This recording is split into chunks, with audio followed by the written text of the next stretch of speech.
Untuk mengamankan aksi massa yang digelar Aliansi Badan Eksekutif Mahasiswa Sebali di depan kantor DPRD Bali Senin sore 22 Juni 2026, Polresta Denpasar mengerahkan ratusan personel gabungan. Pengamanan dilakukan untuk memastikan penyampaian aspirasi berlangsung aman, tertib, dan tidak mengganggu aktivitas masyarakat.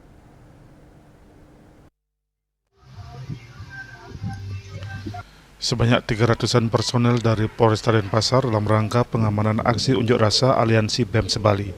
Ratusan personel tersebut terdiri dari anggota Polresta Denpasar, personel Polda Bali, TNI, Satpol PP, Dinas Perhubungan, serta unsur pengamanan lainnya yang ditempatkan di sejumlah titik strategis jalannya aksi.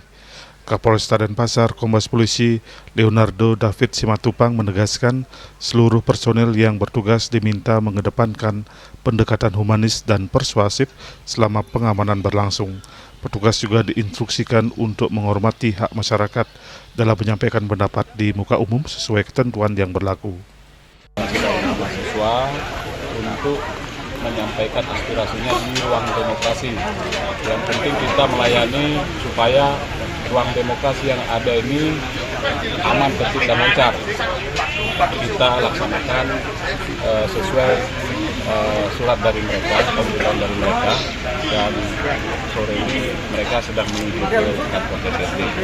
Personelnya? Personil kita terdiri dari Polresta dan Samapta dan maupun Brimob. Kekuatan personil ya kita Polres ada 300. Total semua? 300? 300 untuk si Polres saja 339 ya. Selebihnya itu untuk backup aja.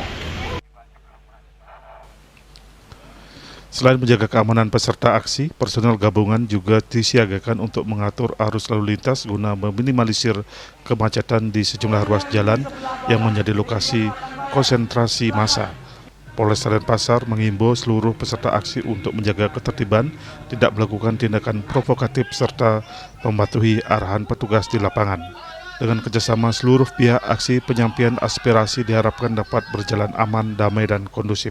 Hingga pelaksanaan pengamanan berlangsung, aparat terus melakukan pemantauan situasi untuk memastikan stabilitas keamanan dan ketertiban masyarakat tetap terjaga di wilayah Kota Denpasar. Winata dan Yana, Bali TV.